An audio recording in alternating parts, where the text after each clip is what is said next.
गया आपका भुज।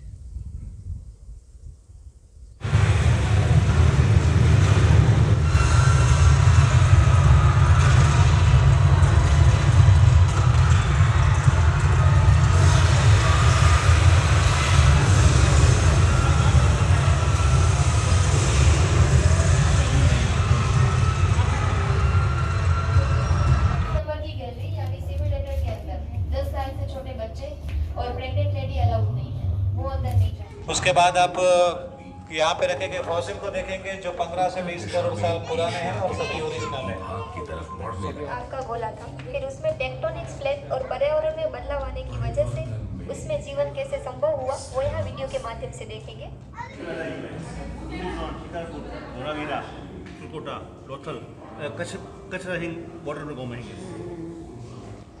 इस संग्रहालय में आप लगातार परिवर्तन और उसे अपनाने की मानवीय क्षमता को नजदीक से जानेंगे।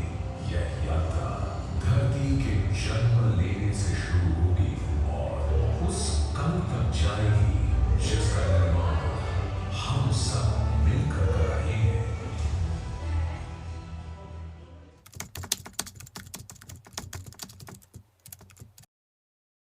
आज हम आ चुके हैं भुज सिटी में आया हुआ भारत का सबसे बड़ा म्यूज़ियम, जो कि प्रधानमंत्री नरेंद्र मोदी जी ने 2 महीने पहले अगस्त महीने में इसका उद्घाटन किया था, आम पब्लिक के लिए इसको खुला छोड़ा था, जिसका नाम है स्मृतिवन मेमोरियल। ये जो म्यूज़ियम है पूरा ये डेडिकेटेड है जो 2001 26 जनवरी के दिन भूकंप आया था, जिसका एपिसेंटर ये कच्छ था, जिसमें करीब 13,000 से लेकर 14,000 लोगों की जान गई थी। तो उसकी याद में उस टाइम पे जो हमारे मुख्यमंत्री थे नरेंद्र मोदी जी, उन्होंने एक ऐसा म्यूज़ियम बनाने के लिए सोचा था कि जो 2001 में लोगों की जान गई थी उनको याद किया जा सके।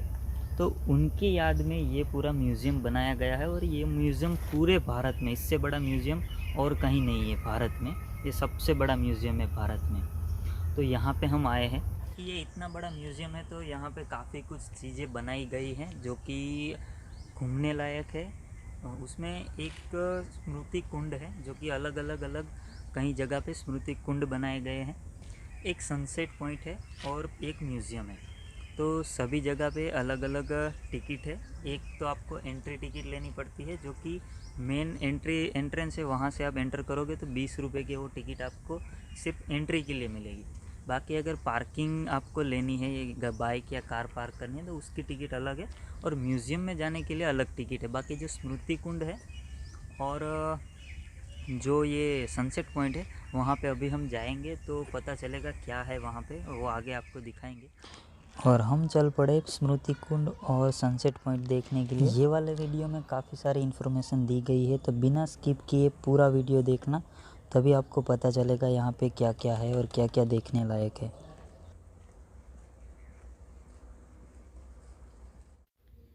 ये है वो स्मृति कुंड जिसकी हम आगे बात कर रहे थे। तो आइए अंदर चल के देखते हैं पूरा। और ये देखो इसकी डिज़ाइन किस तरह से बनाई गई है। ये स्टेयर केस पूरे यहाँ बिछाए गए हैं और इसमें बीच में ये जाली लगाई गई है। देखिए ये जाली है, ये जाली लगाई गई है तार वाली। और ये कुंड है, अभी कुंड में पानी भी आएगा और ये शायद हो सकता है कि दीपावली में रंगोली बनाई हो। और ये वो नाम है जो कि ये स्टील मटेरियल है, उसमें नाम पूरा लिखा गया है। और ये जितने कुंड है वो सभी में ये पूरे नाम लिखे गए हैं यहाँ पे। और इसमें नाइट के लिए आप देख सकते हैं यहाँ पे लाइटें लगाई गई हैं, एलईडी लाइट है वो यहाँ पे लगाई गई है रात के लिए। जो ये नाम लिखे गए हैं वो वही नाम है जो कि भूकंप में जिनकी जान गई थी। तो जितने कुंड है ना वो सभी में नाम लिखे हैं और जितने लोगों की जान गई थी वो सभी के नाम यहाँ पे लिखे गए हैं। बाकी चलिए सनसेट पॉइंट की ओर आगे बढ़ते हैं और देखते हैं बीच में और क्या क्या चीज़ें आती है देखने लायक। तो ये जो रास्ता है ये जाता है सनसेट पॉइंट की ओर, और यहाँ पे एक और कुंड बनाया है। और जो हमने अगले कुंड में देखा था किस तरह से नाम लिखे गए थे, तो यहाँ पे भी वही सेम पैटर्न में या सभी कॉर्नर पे वो स्टील की प्लेट में नाम लिखे गए हैं। तो इसमें आप अगर देख पा रहे हैं हम कहाँ पे हैं, तो अगर मैं आपको बता दूं कि अभी हम यहाँ पे है। ये जो पॉइंट आपको दिख रहा है ये वाला, जहाँ पे मैप का मार्किंग किया है, तो वहाँ पे अभी हम हैं, जो कि आप यहाँ देख सकते हैं यू आर हियर का मार्क है, वही सेम मार्क यहाँ पे है। तो ये 4 नंबर से हमें और इस साइड जाना पड़ेगा, और फिर वहाँ से हम आगे जाएंगे।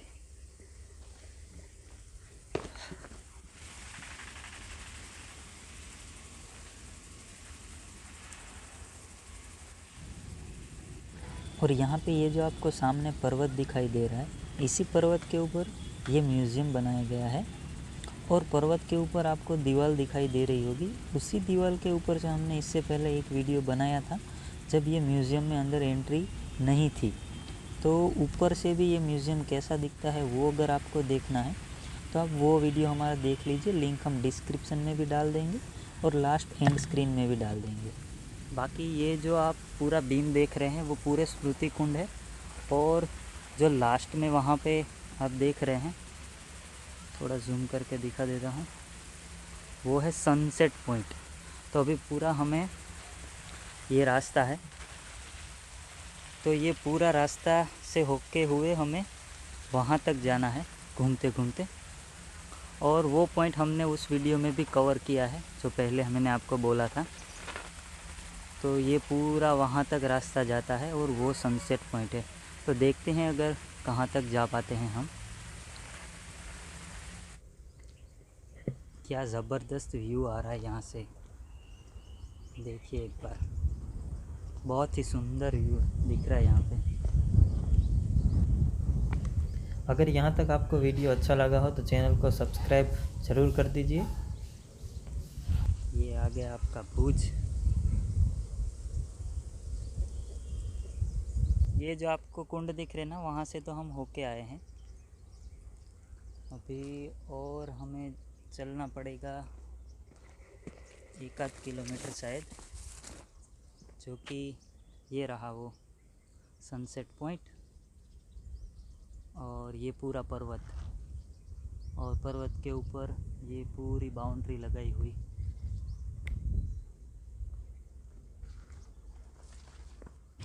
और ये वाले सेक्शन में हम ऐसे कोई बैकग्राउंड म्यूज़िक ऐड नहीं करेंगे ताकि आपको जो यहाँ का नेचुरल फील है वो मिल सके। जो आम म्यूज़ियम होते हैं टिपिकल, जो सभी सिटी में आपको मिल जाएंगे, तो ये उस टाइप का म्यूज़ियम नहीं है, ये एक अलग प्रकार का म्यूज़ियम है।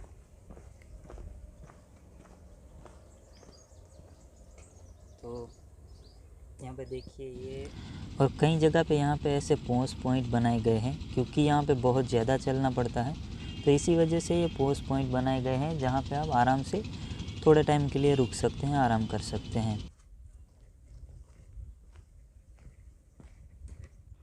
तो ये ऊपर चढ़ने के लिए ना, ये जो पहाड़ पे रास्ते नहीं होते टर्निंग वाले जिगजैग, तो यहाँ पे वही है, जिगजैग रास्ते हैं। तो वहाँ पहुँचते पहुँचते काफ़ी टाइम लग जाएगा।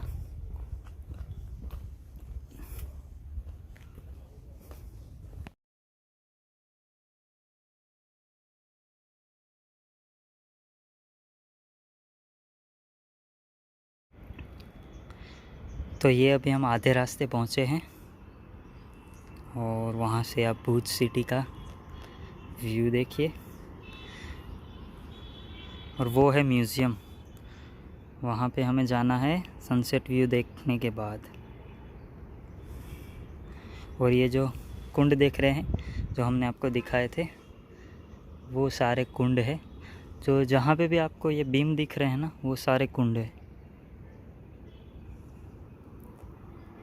बाकी चलिए और आगे चलते हैं, बस थोड़ा सा बचा है अभी यहाँ से, ऐसे 3 रास्ते हैं अभी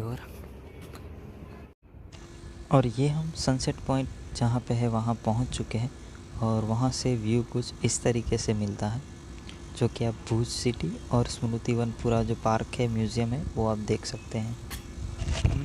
हमने एंट्री वहाँ से ली थी। ये जो आप पार्किंग देख रहे हैं ना, ये फर्स्ट पार्किंग है और ये जो आप शेड देख रहे हैं ये कैंटीन है एक्चुअली यहाँ पे, और वहीं से स्मृति कुंड में एंटर होने का रास्ता भी है।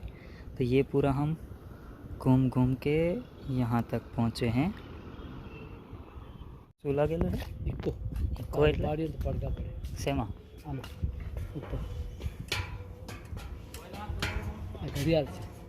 કઈ આ ઘડિયાળ છે। અત્યારે કેટલા વાગ્યા? તો અત્યારે વાગ્યા છે આપણે 2:10 ઓછી છે। કેવી રીતે ખબર પડે? એટલે આમાં છે ને હજી સૂર્ય છે ને હા વહેલો હાથમી જાય છે એટલે થોડો ફેરફાર આવશે 10-15 મિનિટમાં। આ ઓલો હજી 12 છે, આ 1 છે ને આ 2 છે। બરાબર 10-15 મિનિટનો ફરક પડી ગયો છે સૂર્ય હિસાબે, કેમ કે સૂર્ય સાંજે વહેલો હાથમી જાય છે હા હા ને આ જે ગોલ દિવાલ છે ને હા એનો ત્યાં સુધી આવે પછી ન આવે, સાંજે 5-5:30 સુધી દેખાય પછી હાથમી જાય। તાળી પાડશો નહીં તો અવાજ આવશે, ઓ બાજુ તાળી પાડશો તો અવાજ પડઘા પડશે। આ દિવાલના લીધે इक्को लगे सनसेट व्यू पे। और आप देख सकते हैं अभी तो दोपहर है, जैसे ही शाम होगी और सूर्यास्त होगा तो आप देख सकते हैं कितना सुंदर यहाँ से व्यू मिलेगा आपको। ये पूरा भुज सिटी है और बाकी इससे पहले हम यहाँ तक तो आ चुके थे, अपने जो पुराना वीडियो है उसमें आप देख सकते हैं। और उस टाइम पे जो ये वाला स्ट्रक्चर है ना, ये दीवार हो चुकी थी, अंदर का जो काम था वो हो रहा था, लेकिन अभी भी तो पूरा कंप्लीट हो चुका है। बाकी ये व्यू आप देखिए एक बार।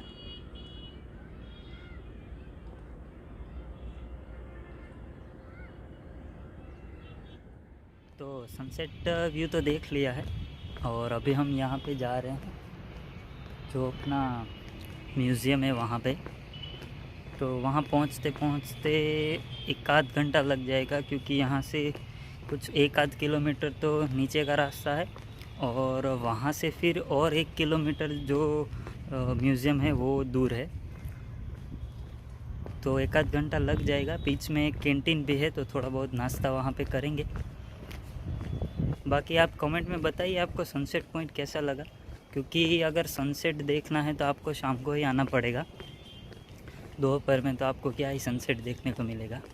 बाकी जो म्यूज़ियम है वो मॉर्निंग में कुछ 5 बजे से लेके 8 या 9 बजे तक फ्री रहता है, जिसमें आप यहाँ पे वॉकिंग कर सकते हैं। पहले क्या था कि मॉर्निंग और शाम दोनों को यहाँ पे वॉकिंग के लिए खुला रखा था, वो भी फ्री में, लेकिन फिर कुछ ऐसा इश्यू हुआ तो शाम को बंद कर दिया और अभी सिर्फ मॉर्निंग में आपको फ्री में मिलता है वॉकिंग करने के लिए। तो काफ़ी लोग यहाँ पे आते हैं। सबसे ज़्यादा भीड़ यहाँ पे शनिवार को, रविवार को रहती है और सोमवार के दिन पूरा म्यूज़ियम बंद रहता है एक दिन के लिए, क्योंकि हर हफ्ते सोमवार को यहाँ पे मेंटेनेंस चलता है, कामकाज चलता है, तो सोमवार को बंद रहता है। बाकी मंगलवार से लेके रविवार तक पूरा ये म्यूज़ियम खुला रहता है। तो ये थोड़ा ध्यान देना, क्योंकि अभी जो यहाँ के लोग, लोकल लोग जो काम करने आते हैं वो बता रहे थे कि जिसको पता नहीं है वो भी सोमवार के दिन यहाँ पे आ जाते हैं और फिर टिकट भी नहीं मिलती और ऐसे ही जाना पड़ता है। तो ये थोड़ा एक याद रखिए अगर यहाँ पे आते हैं तो। बाकी म्यूज़ियम की ओर जा रहे हैं अभी। और सनसेट और ये स्मृति कुंड है वो देखने के लिए आपको कोई भी एक्स्ट्रा टिकट नहीं देनी पड़ती। जो आप 20 रुपये में एंट्री करते हैं, 20 रुपये दे के जो एंट्री करते हैं गेट से, उसी से आपको स्मृति कुंड और सनसेट पॉइंट दोनों देखने को मिल जाएगा। एक्स्ट्रा टिकट लगेगी पार्किंग के लिए और जो म्यूज़ियम है उसके लिए। तो बस यही है, यहाँ पे आप फ्री ऑफ कॉस्ट घूम सकते हैं स्मृति कुंड और सनसेट के लिए। अंदर कई जगह पे ऐसे भी रास्ते हैं जो कि दिखने में बहुत ही सुंदर लगते हैं। दोनों साइड ऐसे वृक्ष और बीच में सिंगल छोटा सा रोड तो देखने में अच्छा लगता है।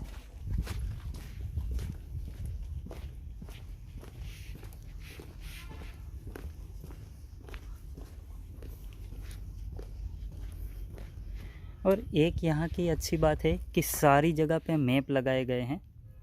तो इससे क्या होगा कि अगर आपको कुछ मिल नहीं रहा है तो इसमें देख के आप ढूंढ सकते हैं, क्योंकि ये जगह इतनी बड़ी है कि अगर आप इससे पहले यहाँ पहली बार आ रहे हैं और कोई गाइड करने वाला नहीं है तो हो सकता है आप कहीं जाना और चाहते हो और पहुँच कहीं और जाए यहाँ पे।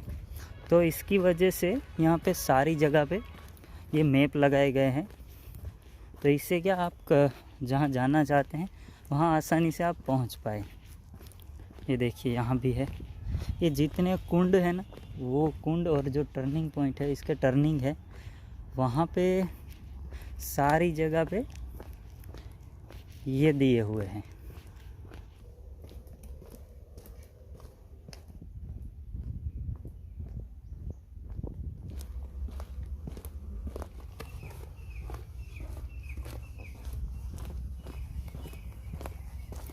तो ये कैंटीन आए हैं नाश्ता करने के लिए। और ये देखिए कहाँ से हम होके आए हैं, वहाँ से सनसेट पॉइंट से। और नाश्ते में यहाँ ज़्यादा कुछ तो है नहीं, तो सैंडविच का ऑर्डर दिया है।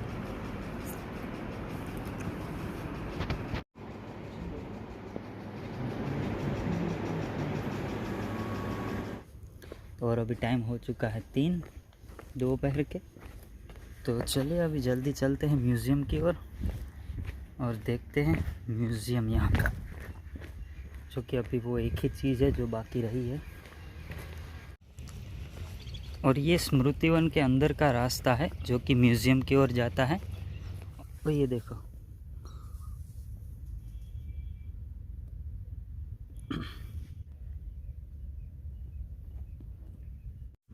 और ये हम म्यूज़ियम के पार्किंग तक पहुंच चुके हैं। अभी आपको गाड़ियां नहीं दिखेगी क्योंकि अभी दोपहर का टाइम है। जैसे जैसे टाइम जाएगा वैसे यहाँ पे पब्लिक और बढ़ती ही जाएगी। और इसमें कहाँ पे कौन से सिटी में से कितने लोगों की जान गई थी, वो यहाँ पे आंकड़ा यहाँ पे दिखाया गया है।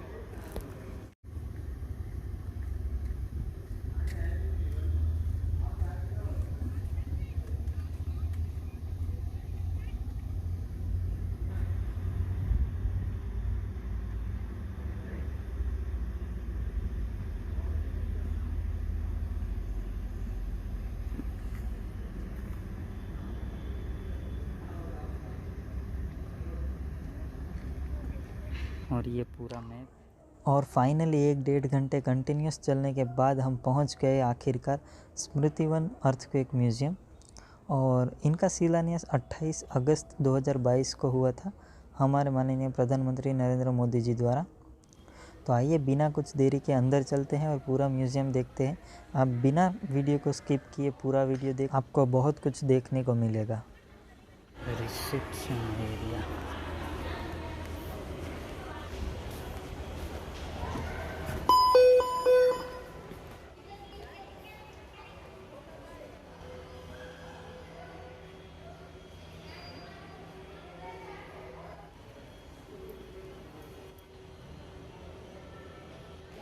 ये कुछ अजीब सी डिज़ाइन है बनाई हुई। और ऊपर जाने के लिए ये रिसेप्शन से हमें लेनी पड़ेगी टिकट। तो चलिए टिकट का बंदोबस्त करते हैं।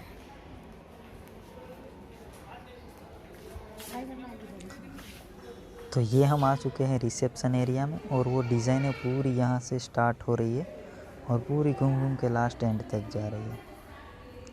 बाकी आपकी जो टिकट है वो यहीं से मिलेगी। ये जो आप साइड में काउंटर देख रहे हैं ये है रिसेप्शन एरिया और यहीं पे आपकी टिकट मिलती है।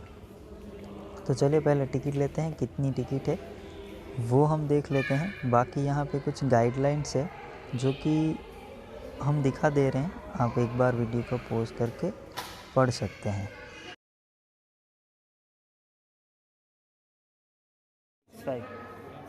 5 सोमनाथ। तो ये रही अपनी टिकट, 300 रुपये एक टिकट के। और अभी हम जा सकते हैं ऊपर। और ऊपर आपको सामान कुछ लेके जाने नहीं देंगे, सिर्फ आपको मोबाइल या वॉलेट ऐसी ही चीज़ें लेके जाने देंगे। बाकी कैमरा या और कुछ इलेक्ट्रॉनिक चीज़ें आपको लेके जाने नहीं देंगे। और यहाँ से हमारी एंट्री है, ये फर्स्ट ब्लॉक है, ऐसे 7 ब्लॉक है टोटल। और हमें जो टिकट मिलती है उसमें QR कोड रहता है, तो वो हर एक डोर पे स्कैन करते हैं, यानी 7 ब्लॉक में आपको एंट्री के लिए वो QR जो कोड रहता है उससे स्कैन करना पड़ेगा, तभी आपको एंट्री मिलेगी। तो इसीलिए टिकट को भी आपको लास्ट तक संभाल के रखना पड़ेगा। ये ब्लॉक 1 में हम एंटर कर चुके हैं, लेकिन हमें यहाँ पे थोड़ी देर बैठने के लिए बोला है और बताया गया है कि ये आपका ग्रुप है तो आपको इसी के साथ रहना है। तो भाई हमें रहना पड़ेगा ये जो एक फैमिली आई हुई है उसी के साथ, क्योंकि हम एक ग्रुप में हैं। बाकी का आगे का इंस्ट्रक्शन यहाँ पे मिलेगा, तो देखते हैं क्या होता है। 10 साल से छोटे बच्चे और प्रेग्नेंट लेडी अलाउड नहीं है, वो अंदर नहीं जाएंगे। और सिविलियन का टाइमिंग रहता है, हर 1 घंटे के बाद उसको 30 मिनट का ब्रेक देते हैं। अगर आप वहाँ ब्रेक के टाइम पे पहुँचते हैं तो आपको उस हिसाब से वेट करना पड़ेगा। और यात्रा शुरू करने से पहले कुछ नियम है जिनका हमें पालन करना है। अंदर शांति बनाए रखनी है, प्रदर्शित चीज़ों को छूना नहीं है, अंदर खाना अलाउड नहीं है। और अंदर जो भी सीटिंग अरेंजमेंट है, जो लिफ्ट है, वो सीनियर और हैंडीकैप के लिए है। वही लोग पहले बैठेंगे, फिर जगह बचती है तो बाकी लोग बैठेंगे। तो ये जो हमें इंस्ट्रक्शन दे रहे हैं वो हमारे ब्लॉक 1 के गाइड है। और जो उन्होंने कपड़े पहने हैं वो उनके यूनिफॉर्म है, जो कि बॉयज़ और गर्ल्स दोनों के सेम यूनिफॉर्म है यहाँ पे। वो मिस हो जाएगी और गाइड सेकंड टाइम पेमेंट नहीं करेंगे। और अंदर फोटोज वीडियोस अलाउड है, लेकिन गाइड इंफॉर्मेशन देंगे, उसके बाद वो आपको टाइम देंगे, उस टाइम पे आप ले सकते हैं। ठीक है, आ जाइए।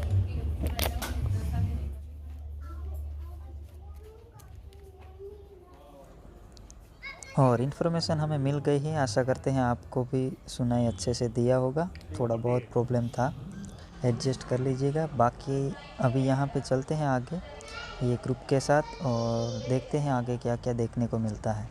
बचने और नया रूप लेने की ये कहानी यूं ही चलती रहती है।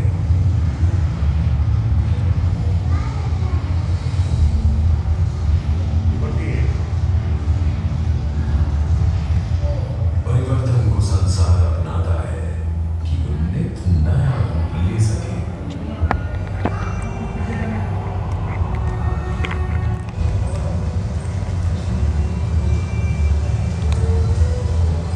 परिवर्तन शाश्वत है।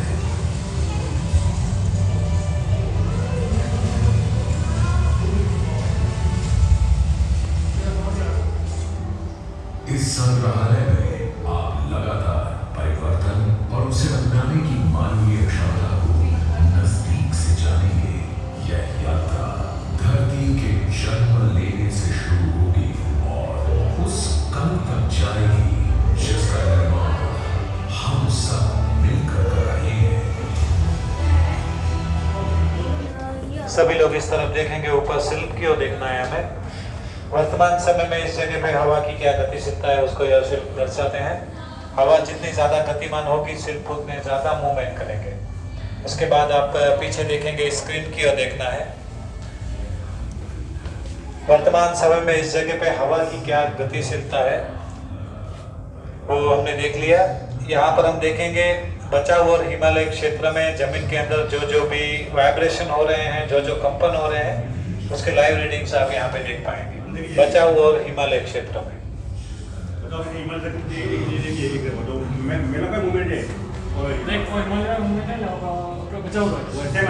भाई सेम से मोस्ट ऑफ द मूवमेंट ये वाइब्रेशन की है ना। हाँ, इसको सिस्मोग्राफिक रीडिंग्स बोलते हैं। जब भूकंप आने वाला होता है तो ये बहुत हाई हो जाती है। उसके बाद आगे आ जाइए इस तरफ। अच्छा, मतलब उसको इलेक्ट्रिक स्केल में मापते हैं ना।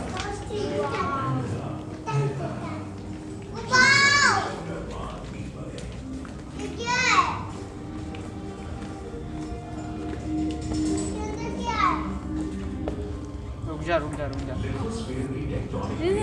आज से 4.5 अरब साल पहले पृथ्वी की उत्पत्ति हुई। तब से लेकर अब तक उसमें बहुत सारे बदलाव आए हैं।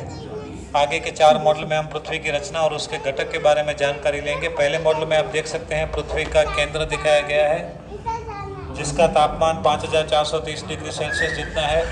ऐसा माना जाता है कि पृथ्वी के केंद्र का जो तापमान है वो सूर्य की सतह के समान है। देखते जाइए और आगे बढ़ते जाइए। बच्चों को संभाल कर रखें। इस म्यूजियम के अंदर कुछ विभाग ऐसे हैं जहाँ से बच्चे गिर सकते हैं, उन्हें नुकसान हो सकता है। दूसरे मॉडल में पृथ्वी की सबसे ऊंची जगह को दिखाया गया है, जो माउंट एवरेस्ट है, जिसकी ऊंचाई 8849 मीटर है। सबसे गहरी जगह को दिखाया गया है, जो मारियाना ट्रेंच है, जिसकी गहराई 11034 मीटर है। दोनों के बीच का डिफरेंस 20,000 मीटर से भी ज़्यादा है।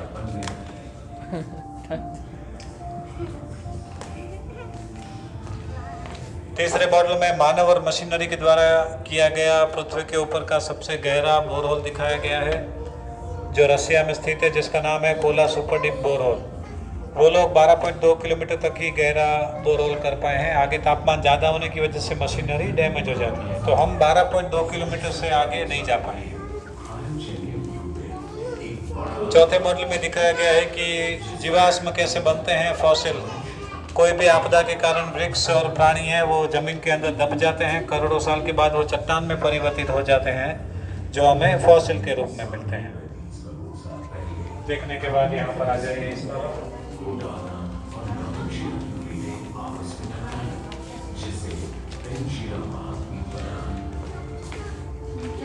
इस मॉडल में पृथ्वी की अलग अलग जो लेयर हैं, अलग अलग स्तर हैं, उसको दिखाए गए हैं।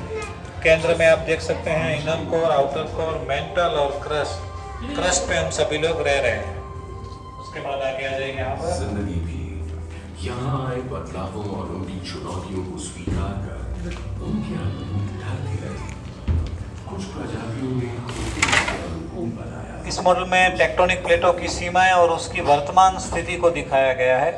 टेक्टोनिक प्लेटें आपस में हिलती डुलती रहती है, वो कैसा व्यवहार करती है उसके बारे में हम आगे देखेंगे। यहाँ पर आ जाइए।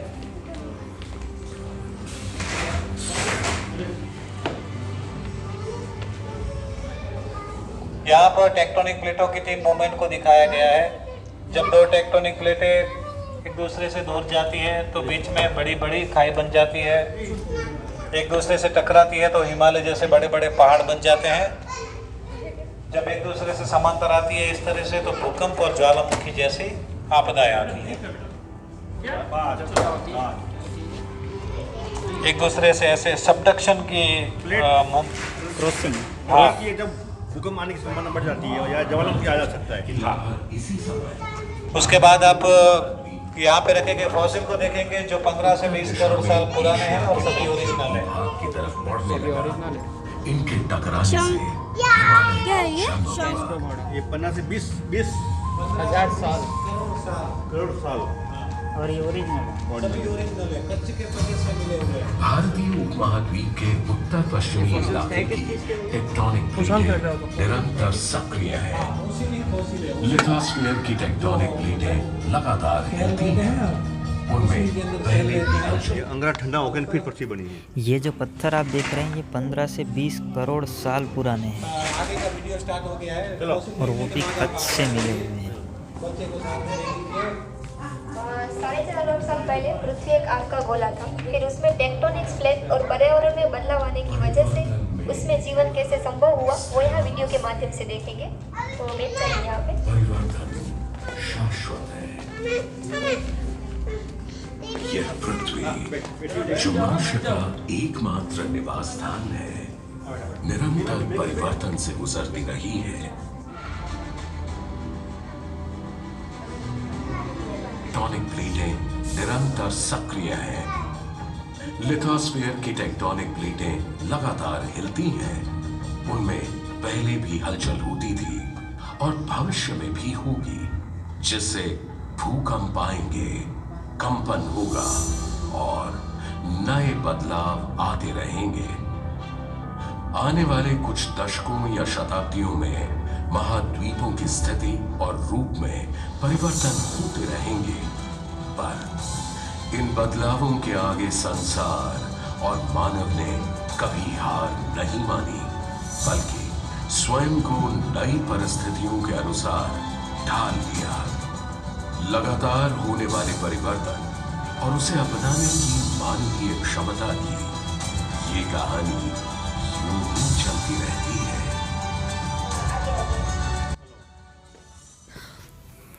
तो अभी हम ब्लॉक 1 में ही हैं और अभी हमारे 2 सेशन ख़त्म हुए हैं। अभी आगे हम बढ़ रहे हैं, देखते हैं कहाँ लेके जाते हैं। तो चलिए आप भी हमारे साथ और देखिए इतने अमेजिंग जो टेक्नोलॉजी यहाँ पे रखी गई है वो। यहाँ पे मैप के माध्यम से गुजरात की 11 फॉल्ट लाइन दिखाई गई है, जिसमें से 1 नंबर की है कच्छ मेनलैंड फॉल्ट और 9 नंबर की साउथ वागड़ फॉल्ट। इन दोनों की वजह से कच्छ में 2001 में भूकंप आया था।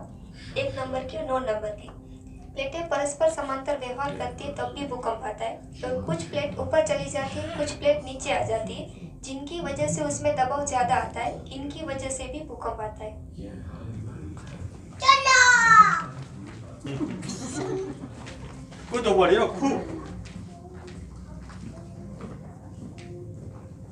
बहुत ही ज़बरदस्त यहाँ समझाया जा रहा है।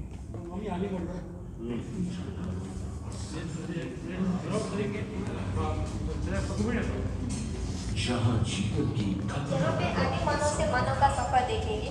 अब जैसे ही चलना स्टार्ट करेंगे तो स्क्रीन पर आपके साथ एक परछाई चलेगी, जिससे आप देख पाओगे कि आदि मानव में से मानव कैसे बने। तो सभी लोग एक ही लाइन में आइए।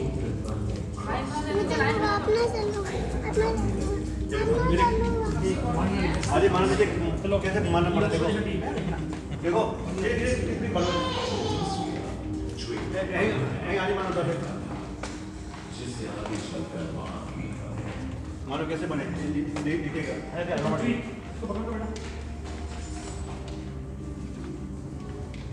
मानव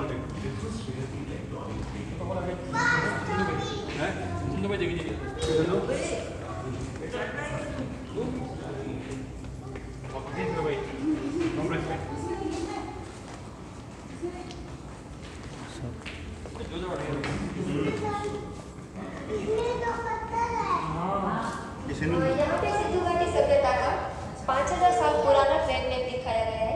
सिंधु घाटी सभ्यता के समय देश और विदेश आयात और निर्यात जमीन और जलमार्ग द्वारा करते थे, और ये भी दर्शाता है कि गुजरात व्यापार क्षेत्र 5000 साल पहले भी कितना उन्नत था। ये भूमि मार्ग है और ये जल मार्ग है, और ये जो व्हाइट कलर का है वो व्यापार मार्ग है। और सिंधु घाटी सभ्यता के 4 प्रसिद्ध नगर है वो यहाँ पे।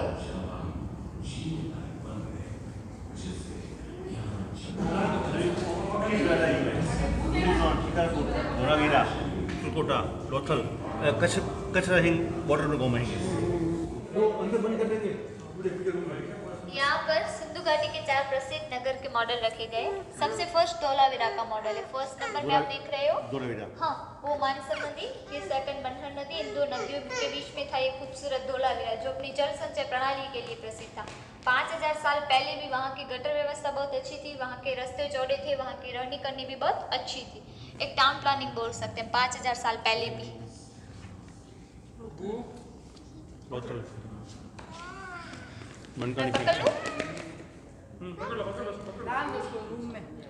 दूसरा मॉडल ये लोथल का है, जो अपनी अर्थव्यवस्था के लिए प्रसिद्ध था। एक बंदरगाह था, व्यापार क्षेत्र, व्यापार का एक केंद्र था लोथल। ये कहाँ आया लोथल? वो अहमदाबाद साइड। लोथल। तीसरा मॉडल बगसरा का है, जो अपनी ज्वेलरी के लिए प्रसिद्ध बगसरा? हाँ, अमरेली साइड है वो। ये यहाँ पे आया सौराष्ट्र में, टंकारा। सौराष्ट्र में टंकारा मॉडल है, जो अपनी हस्तकला की कार्यशालाओं के लिए प्रसिद्ध था। जहाँ पर चूड़िया, मनके, कंचिया वो सब हाथ से सुंदर बनाते थे। हाँ, हैंडीक्राफ्ट। चलो बुधा है तू बाबरी। तो फर्स्ट फेज़ ख़त्म हुआ और अब जा रहे हैं ब्लॉक बी में, और उनकी एंट्री यहीं से होगी। और भाई ब्लॉक 1 का एक्सपीरियंस एकदम अमेजिंग था, बहुत ही सुंदर अंदर सब रखा गया है और दिखाया गया है। यहाँ भी टिकट निकलना है? टिकट सब जगह निकालना पड़ेगा। ये सिंगल लाइन में खड़े हो जाओगे, सिंगल लाइन में बच्चों को साथ में ले लीजिए। बच्चों पीछे। तो भाई वापस यहाँ पे टिकट भी खाना पड़ेगा। सब घेरा मत कीजिए, लाइन से ठीक है सर, टिकट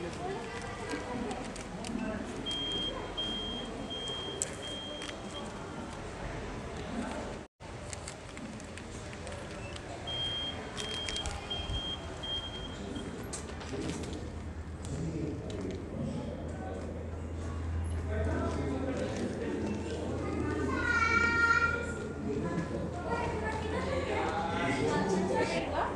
वजह से इस तरह से इसमें चेंजेस आते जाएंगे, वो यहाँ पर दिखाया है। धीरे धीरे इसी तरह सेकंड वाले पत्थर के ऊपर एयर का प्रेशर है, हवा का, ठीक है। हवा की वजह से क्या होगा वो आप यहाँ पर देख सकते हो, धीरे धीरे ऐसा होगा, ठीक है। अच्छा ये आगे इसी तरह ये लास्ट वाले पत्थर पर वाइब्रेशन हो रहा है, आप देख सकते हो, ठीक है। तो वाइब्रेशन की वजह से क्या हो रहा है हम यहाँ पर देखेंगे। वाइब्रेशन की वजह से पत्थर धीरे धीरे क्रैक होता जाएगा, टूटता जाएगा, ठीक है। लास्ट में ये पूरा टूट जाएगा, आ जाएगा। प्राकृतिक आपदाएं कैसे आती है और वो आने के पीछे की वजह क्या है वो हम इन मॉडलों के थ्रू देखेंगे। ये पहला मॉडल भूकंप का है, दूसरा बाढ़ का है और लास्ट मॉडल साइक्लोन का है, चक्रवात, ठीक है।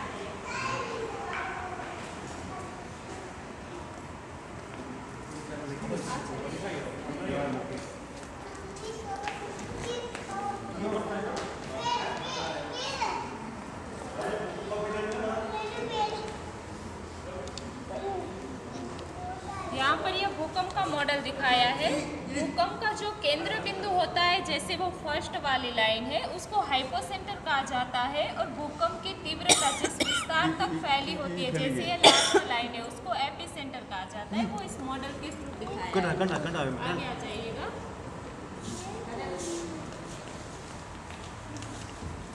यह बाढ़ का मॉडल है, जो अतिशय बारिश और नदियों के अति प्रवाह की वजह से जो बाढ़ का स्वरूप होता है, इस मॉडल के अंदर दिखाया है। बाढ़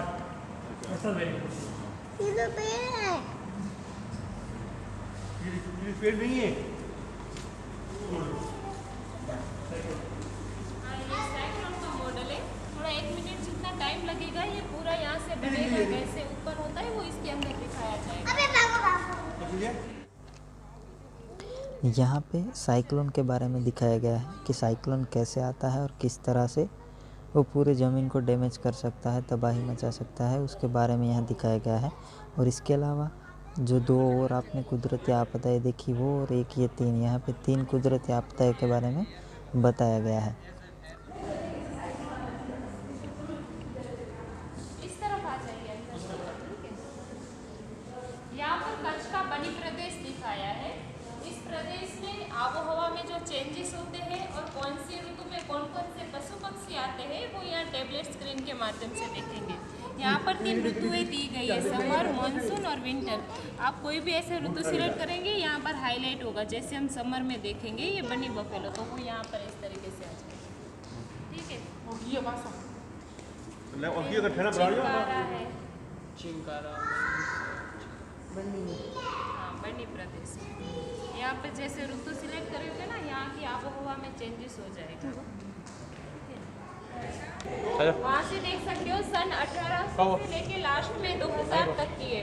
गुजरात में जो भी घटनाएं घटित हुई, जैसे युद्ध हुए, प्राकृतिक आपदाएं आई, उसकी पूरी डिटेल्स यहाँ पर दी गई है। और वहाँ से देखते देखते इस तरफ आगे की ओर जाना है, ठीक है। 1803 तक जो सूरत में और कच्छ में जो दुष्काल हुआ था,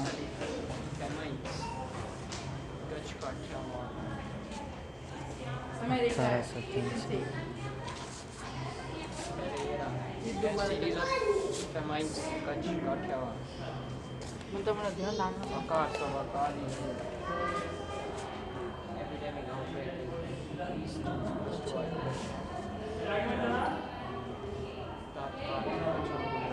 तो यहाँ से अभी और अंदर की ओर जा रहे हैं और देखेंगे क्या है। भौगोलिक रूप से यह भूकंप कुछ ऐसा ही सन 1819 में भी हुआ। 16 जून 1819 की शाम को जमीन में कुछ हलचल हुई, जिसने पश्चिमी भारत के स्वरूप को फिर से परिवर्तित कर दिया। 7.9 मैग्नीट्यूड वाले भूकंप ने इस क्षेत्र को तबाह कर दिया। प्रकृति का प्रकोप इतना था कि जमीन पृथ्वी की सतह से ऊपर आ गई। अल्लाह बंद एक प्राकृतिक पट्टी जमीन से उभर आई जो 70 से 90 किलोमीटर लंबी, 16 मीटर चौड़ी और लगभग 4 मीटर ऊंची थी। समय के साथ इसका एक बड़ा हिस्सा खाड़ी में तब्दील हो गया। इस उभरी भूमि को बड़े सम्मान के साथ लोग अल्लाह बंद यानी भगवान का बंद कहते हैं। आज इसका ज्यादातर हिस्सा भारत में और थोड़ा सा पाकिस्तान में है। इस भूकंप ने इस इलाके को हमेशा के लिए बदल दिया। नदी पर बांध बन गया और यह क्षेत्र रेगिस्तान में परिवर्तित हो गया। कच्छ के रण का आज जो रूप है, एक बंजर नमकीन रेगिस्तान, वह इस भूकंप के कारण ही है। सिंधु की सबसे पूर्वी जलधारा नारा नदी ने अपना रास्ता बदला और पश्चिम दिशा की तरफ मुड़ गई, जिसकी वजह से यहाँ से पानी, नदियों के रास्ते होने वाला व्यापार और वो सब कुछ चला गया जो यहाँ जिंदगी का आधार था। अल्लाह बंद के दक्षिण में जो ताजे पानी की भूमि थी, वो लगभग 6 मीटर धंस गई, जिससे एक बड़ी खारे पानी वाली झील सिंदरी झील बनी। सन 1819 में कप्तान जेम्स मैकमर्डो कच्छ में ही तैनात थे और उन्होंने अपनी डायरी में उस रात की सभी घटनाएं दर्ज की।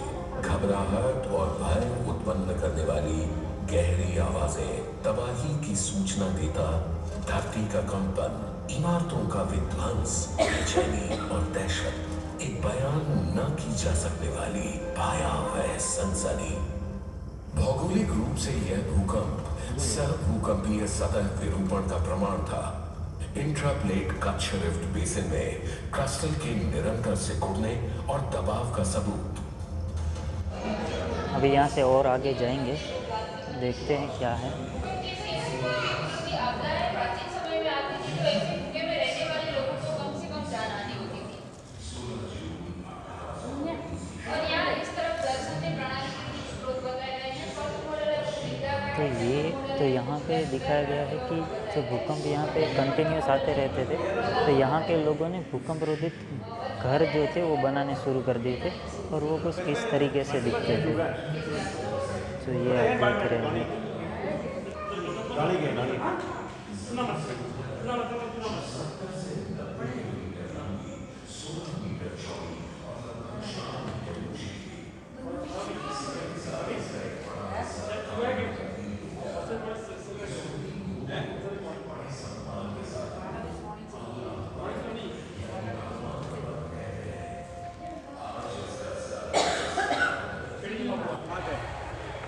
तो अभी हम जा रहे हैं एंट्री गेट 3 पे।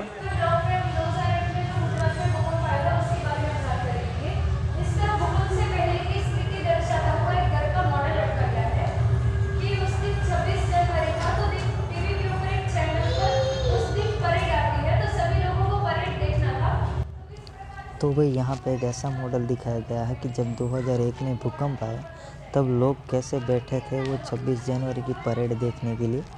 तो वो एक मॉडल यहाँ पे डेमो रखा गया है।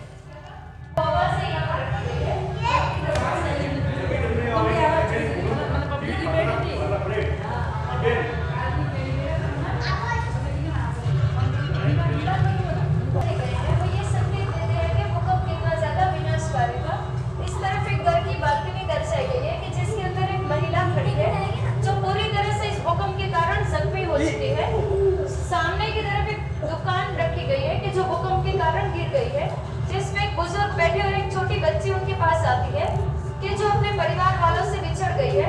तो उन बुजुर्ग से पूछ रही है कि आपने कहीं पर भी मेरे परिवार वालों को देखा है। उस प्रकार का दृश्य उस दूसरे होलोग्राम में दर्शाया गया है। इस पूरी दीवार के ऊपर पूरे गुजरात के जितनी जिलों में जितने भी लोगों की मृत्यु हुई थी उसकी डिटेल लिखी गई है। आप गैलरी घूम सकते हैं। गैलरी घूमने के बाद सभी को इस तरफ आने का। तो ये पूरा यहाँ पे 2001 में जो भूकंप आया था 26 जनवरी 2001 में, वो पूरा रिक्रिएट करके यहाँ पे दिखाया गया है। ये पूरा देखिए, एक दुकान है यहाँ पे।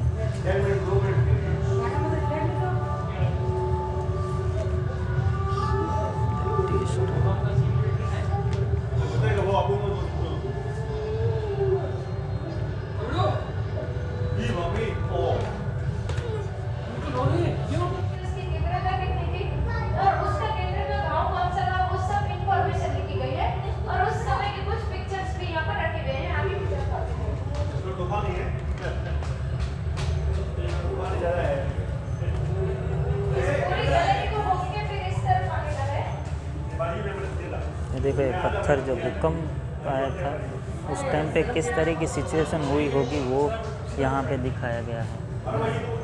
ये देखिए किस तरीके से उस टाइम पे जो सिचुएशन बनी होगी, मतलब ये देख के भी कुछ अलग सा फील हो रहा है। तो उस टाइम पे क्या हुआ होगा आप सोच सकते हैं। ये देखिए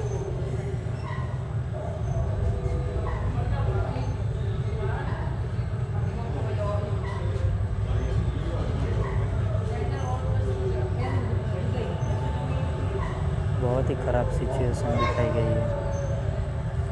कितने में क्या है, कितने में क्या हो?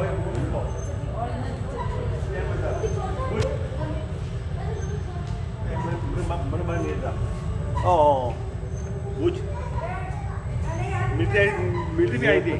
ओरिजिनल फ़ोटोज़ यहाँ पे दिखाई गई है जो कि एकदम रॉ फोटोज़ है जो उस टाइम पे हुई थी।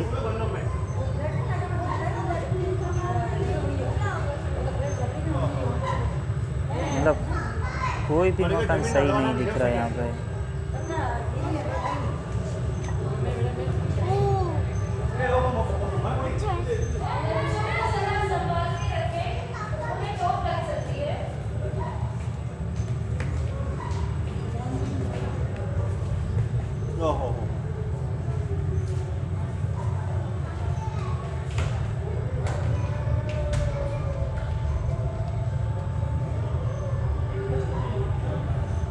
जो देखा है इससे भी भयानक स्थिति थी उस टाइम की। अभी हम देख के भी क्या हो नहीं, रहा है। आपने देखा हुआ है भूकंप? नहीं नहीं, मैं तो यहाँ का हिस्सा को मैं तो बहुत खतरनाक देखा हुआ इसे। मैं सोमनाथ से हूँ। ये जमीन है ना, हाँ जमीन पर अपन ये ऐसे खड़े ने तो अपन खड़े नहीं रह सकते थे उस टाइम। मैं यही था और बहुत बहुत भयानक आवाज आ रही शेर। कम तो हमारे वहाँ भी आया ही था। मैं सोमनाथ से जमीन हूँ। से शेर कैसे घुसता है उस टाइप की आवाज आती। मैं ऊपर के माले पे खड़ा था सेकंड फ्लोर पे मेरे घर में, तो इस दीवार से मैं इस दीवार तक आ गया था। बहुत स्थिति उस टाइम में जो दिखा रहे उससे भी खराब स्थिति थी उस टाइम। हाँ वो तो है।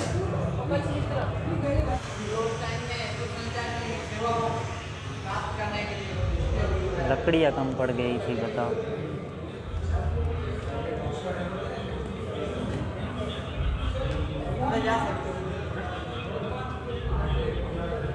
ये एक टेलीकम्युनिकेशन कटोरी है जो उस टाइम पे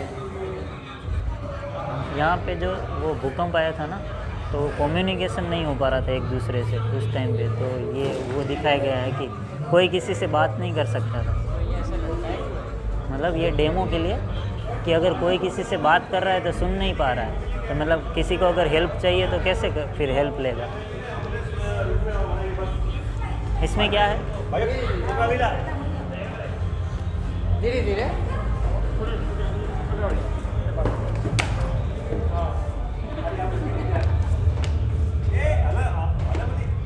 26 जनवरी 2001 पे कोई नहीं भेजे, यहाँ पे आ जाइए।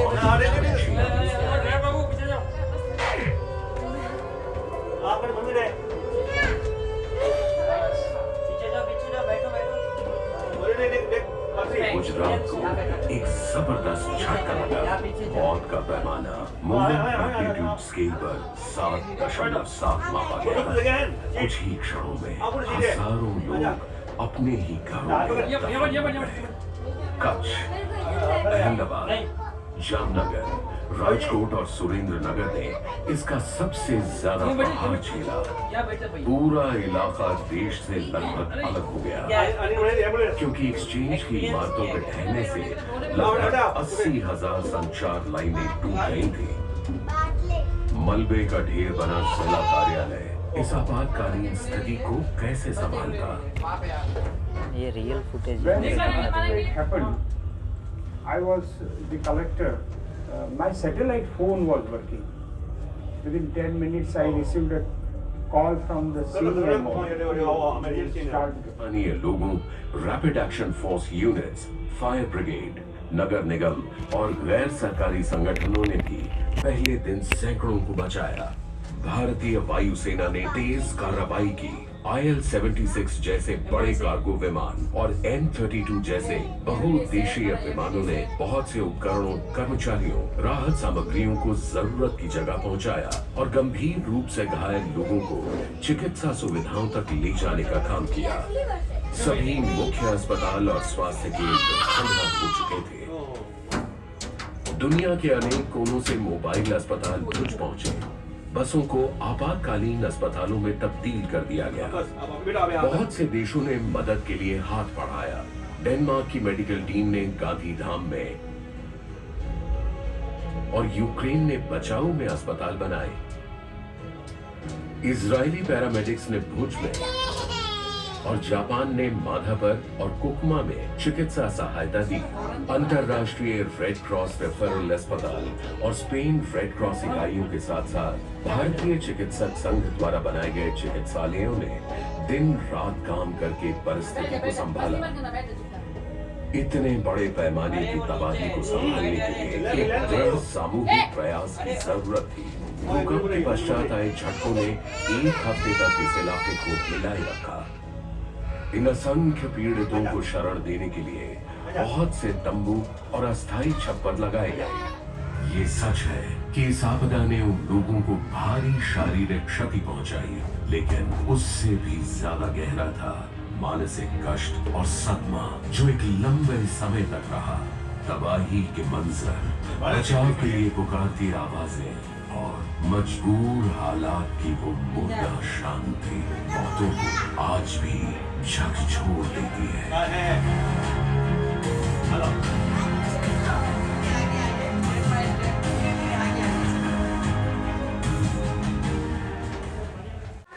तो टोटल ऐसे 7 है। अभी हम पांचवा जो क्या कक्ष है उसमें पहुंचे हैं। अभी और 2 बाकी है इसके अलावा।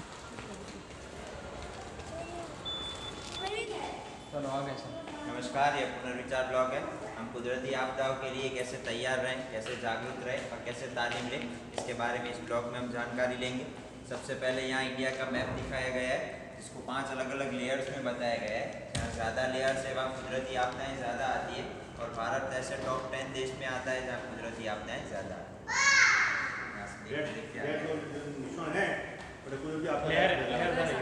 कच्छ में 3 है ना, कच्छ यहाँ सबसे ज़्यादा आसाम साइड। हाँ तो 5 लेयर है भैया।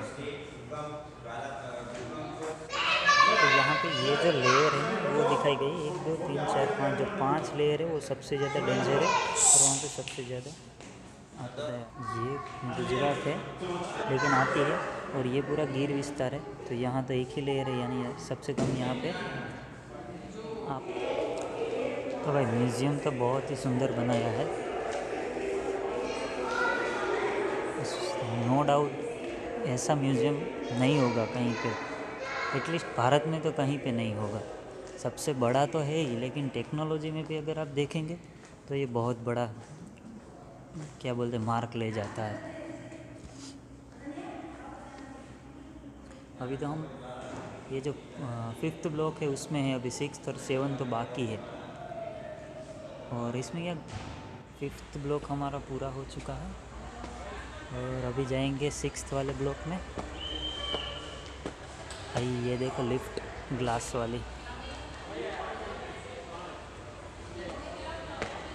तो 6th ब्लॉक की ओर जाते हैं तो उससे पहले यहाँ पे एक कैंटीन आती है और उसके बाद यहाँ से आपको एस्केलेटर थ्रू या जो स्टेयरकेस है उसके थ्रू आप ऊपर चढ़ सकते हैं।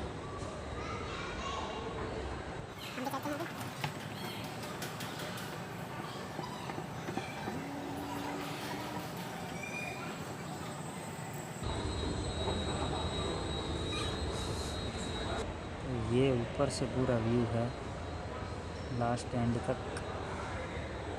और ये है 6th ब्लॉक जो सिक्योरिटी गार्ड आपको दिखाई दे रहा है।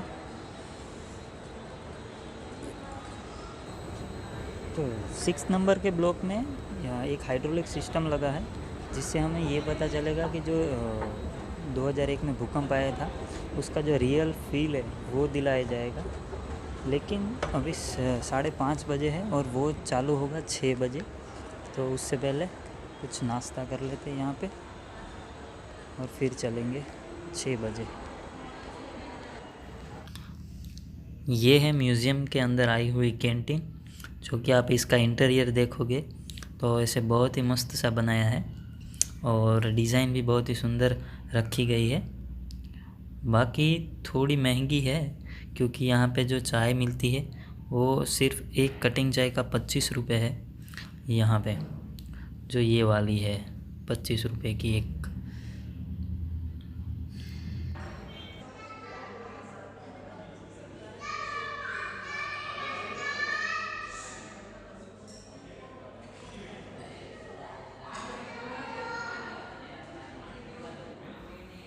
ये हम ब्लॉक 6 में पहुंच चुके हैं। बस अभी 5 ही मिनट में शो शुरू होगा, तो बने रहिए हमारे साथ।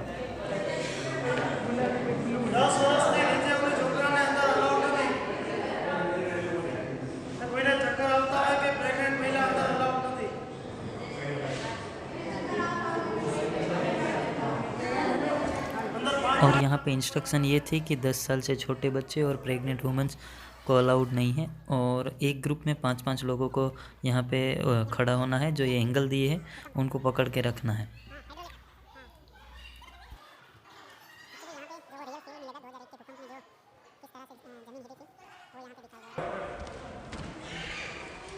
तो यहाँ पे ऐसे ग्रिप दी गई और ये शो शुरू हो चुका है और ये भूकंप से पहले की कुछ जो सीन्स है वो दिखा रहे हैं। यहाँ पे भूकंप से पहले का सीन है।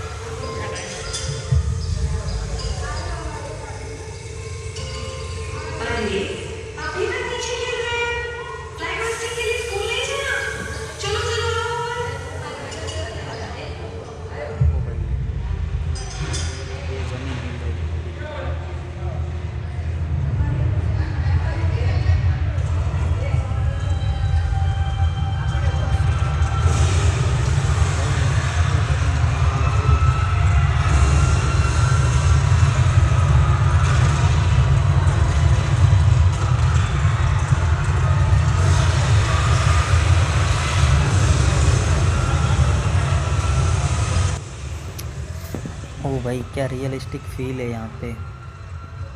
मतलब ये पूरा जो प्लेटफॉर्म है वो पूरा हिल रहा है यहाँ पे।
और ये भूकंप के बाद की स्थिति दिखाई गई है, तो आप इससे सोच सकते हैं कि कितना भयानक वो भूकंप था और कितना नुकसान करके गया था जान माल की।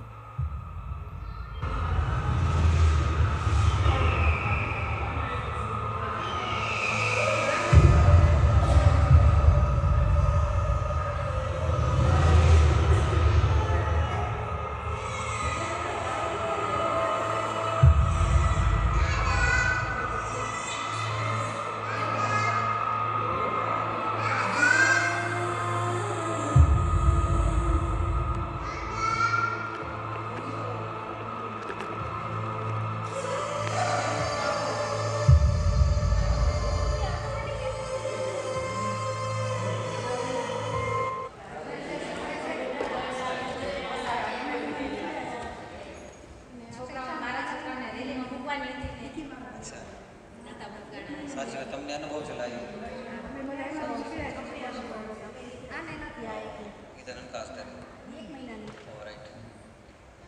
ધન્યવાદ બધા લોકોને।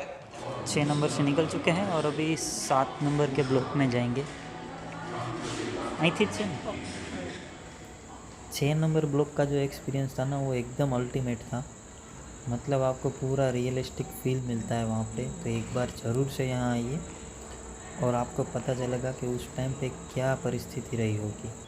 तो ये 7 नंबर ब्लॉक में हम आ चुके हैं और ये देखो होल्ड किया है टिकट में, यानी ये दूसरी बार अभी यूज़ नहीं हो सकती। और ये 1 से 6 नंबर में जाओगे तो वहाँ ऐसा कुछ नहीं करेगा, और ये लास्ट 7 नंबर में जब आओगे तो वहीं पे ऐसा होगा। और ये 7 नंबर में देखिए क्या डेकोरेशन है। अच्छा ये क्या काउंटडाउन चालू है। तो ये 6 नंबर ब्लॉक में क्या है कि कोने कोने पे कुछ कुछ डिस्टेंस पे सेंसर लगे हैं, तो वहाँ आपको खड़े रहना है और हाथ जोड़ना है। तो क्या होगा कि जो लोगों की जान गई थी 2001 भूकंप में, वो एक आदमी के सामने 5 ऐसे नाम आएंगे। मतलब आप उसको वर्चुअली श्रद्धांजलि देंगे यहाँ से। तो उस प्रकार से ये 7 नंबर ब्लॉक में बनाया गया है। कुछ घटनाएं ऐसी होती हैं जिन्हें भूमि से हम चाहकर भी टाल नहीं सकते।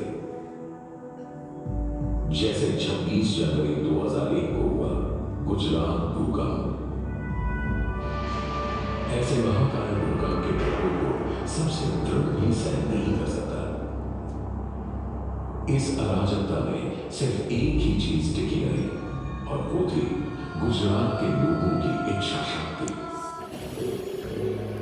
तो ये हमारे सामने वो 5 लोगों के नाम आ चुके हैं जो कि 2001 में जिन्होंने जान गंवाई थी। तो हम भगवान से प्रार्थना करेंगे कि इन सभी लोगों को, जितने भी लोगों की जान गई थी, उन सभी की आत्मा को भगवान शांति दे और ऐसी दुर्घटना कभी ना हो।